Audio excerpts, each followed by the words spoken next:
Welcome, sisters and brothers. Thank you for joining me in this first video for Module 2, Legal Foundations. My name is Dr. Robert Chao Romero, and I will be the professor for this module. I was born in East Los Angeles, in Boyle Heights, to immigrant parents from Mexico and China. And I was raised in the San Gabriel Valley and in the Latino Church of Southern California. I feel very humbled to be part of this module, and it's a great pleasure to be with you these next several weeks. I'm an attorney, and I've been working closely with the immigrant community for many years, both as a pastor and also as a professor of Chicano and Latino studies.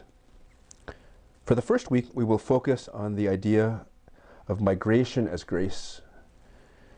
The concept that God uses the migration process to extend his unmerited favor, love, and compassion, both to immigrants and the countries that are privileged to host them. In order for us to understand this concept, we will consider some biblical and historical reflections on immigration, including my own family story. We will also explore the biblical story of Egypt and Pharaoh as a way to help us understand how U.S. immigration laws have historically wavered and oscillated between biblical hospitality and xenophobia. First, I want us to begin with the biblical reflections on migration. What happens if we review all the passages in the Bible that talk about the migration experience? We find that migration is a source of grace both to migrants and their host country. God uses the migration process to show his unmerited favor, loving kindness, and compassion both to immigrants and their host countries. A few biblical examples include the stories of Abraham, Moses, Ruth, Joseph, Jacob, and the patriarchs. And we also must be sure to mention Jesus' flight to Egypt as an infant together with his parents Joseph and Mary. If you're leading a small group or preaching at your church, I would encourage you to see how the theme of migration is expressed in other biblical passages, such as Matthew 2, verses 13 through 23, when Mary, Joseph, and baby Jesus escaped to Egypt, or in Genesis 46, verses 3 through 7, when God told Jacob to not be afraid to go down to Egypt. Other examples of migration as grace come from Deuteronomy 10:18 and Leviticus 23:22. But we find examples of migration as grace literally from the first pages of the Bible throughout the entire sacred text. In addition to these migration stories in the Old and New Testament, we can't forget one of the most important descriptions of migration as grace found in Matthew 25, when Jesus himself tells us that when we welcome immigrants, we are welcoming him. And in the converse, when we reject immigrants, we are rejecting Jesus himself. In verses 35 through 40, Jesus tells us, "For I was hungry, I was thirsty, and you gave me something to drink. I was a stranger, and you invited me in. I needed clothes, and you clothed me. I was sick, and you looked after me. I was in prison, and you came to visit me." Then the righteous will answer him, "Lord, when did we see you hungry and feed you, or thirsty and give you something to drink? When did we see you a stranger and invite you in, or needing clothes and clothe you? When did we see you sick or in prison and go to visit you?" The king will reply, "Truly I tell you, whatever you did for one of the least of these brothers and sisters of mine, you did for me." It's also significant to note that the Greek word translated as stranger in verse 35 is the word xenos, the Greek word xenos.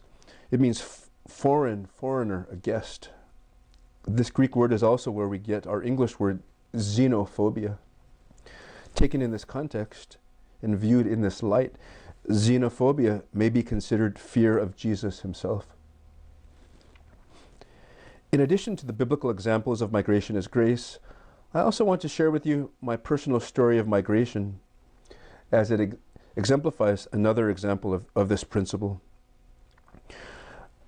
My grandparents on my mother's side were born in China, and my grandparents, my abuelos on my father's side in Mexico. I wanted to share briefly about the story of the Chows in China. As a college student in the 1920s, my Chinese grandfather, Calvin Chow, contracted tuberculosis. And back then, tuberculosis was a death sentence. A Presbyterian missionary family took him into their home and nursed him back to health for 6 months. And literally 6 months in their living room, and they saved his life. After experiencing this genuine love of Christ, my gongkong, or grandfather, made a decision to follow Christ. He became a pastor, started InterVarsity, or IFES, in China, and thousands of college students came to faith in Jesus. Many of these converts then became leaders of the house church movement in China. After the communist government took power in 1949, my grandfather was placed on a hit list. He was one of 4 pastors, including Watchman Nee, who were targeted to be killed.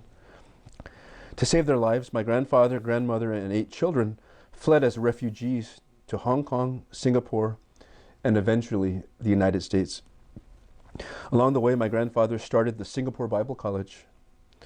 Because Chinese immigration to the U.S. was banned in the 1950s, U.S. Christians had to petition Congress to allow the Chows to enter the U.S.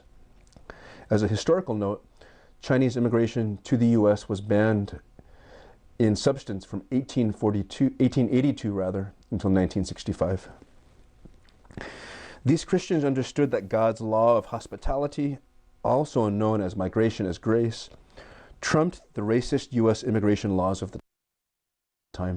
Through the love and advocacy of these Anglo-Christians, the Chows, including my mother, were able to immigrate to the U.S. in 1960s were saved. Indeed, I would not be here unless they were allowed to enter this country. Once in the U.S., my grandparents began a ministry to overseas Chinese university students called Chinese for Christ. And through the ministry of Chinese for Christ, many came to know Jesus. My grandparents also planted churches, founded other seminaries, ministered to the global Chinese diaspora in Hong Kong, in Taiwan, in the Philippines, in Singapore, which are considered classics in the Chinese Christian church today. Kind of like the way you might think of John Stott, the works of John Stott. Thankfully, my grandfather's story is one where migration has a positive outcome. I would also like to take a moment to reflect upon the concept of migration as ungrace. And to look at that, we're going to take a look at a biblical story in Exodus where migrants were treated harshly and unjustly. Let's read together Exodus chapter 1, verses 9 through 11. In this passage it says, Pharaoh said to his people, "Look, the Israelite people are more numerous and more powerful than we. Come, let us deal shrewdly with them, or they will increase, and in the event of war, join our enemies and fight against us and escape from the land." Therefore they set taskmasters over them to oppress them with forced labor. They built supply cities, Pithom and Ramses, for Pharaoh. In this example from the book of Exodus, we see the opposite of migration as grace. Instead of extending continued hospitality to the families of Jacob, Joseph, and the other patriarchs, the Egyptians enslaved the Israelites as a source of cheap labor. To justify this exploitation, the Egyptians depicted the Israelites as foreigners and an ethnic enemy in a time of war. The Bible offers this negative example as a contrast to the principle of biblical hospitality. After the Exodus, God warns the Israelites many times not to repeat the example of the Egyptians. We find this warning in Exodus chapter 22, verse 21, in which God commands the Israelites, "Do not mistreat or oppress a foreigner, for you were foreigners in Egypt. United States immigration laws have unfortunately been characterized by a tension between migration as grace and xenophobia towards immigrants. As a reflection of Egypt and Pharaoh, the United States has often denied entry to many that it deemed culturally inferior. Since the initial Puritan migration to the Americas in the 17th century, United States immigration history has been characterized by a tension between the stated ideal of the U.S. as a refuge for immigrants and racist xenophobia. This comports with the biblical narrative in which the family of Israel was first welcomed into Egypt to be reunited with Joseph, but then eventually became the targets of ethnic prejudice and forced into slavery. In Matthew chapter 2, verses 13 through 23, we read that Egypt once again became a source of biblical hospitality to Israel through the welcoming of baby Jesus and the Holy Family. Throughout this module, we will be learning about the history of immigration law and how such laws have either welcomed or denied entry to various groups depending upon the social and political context. Our goal will be to gain a foundational understanding of how U.S. laws have shifted over the decades in order that we may gain a better understanding of the current struggles we face today. Thank you for joining me in this module. I pray that it will help equip you and your ministries for more effective service among our immigrant sisters and brothers. Thank you.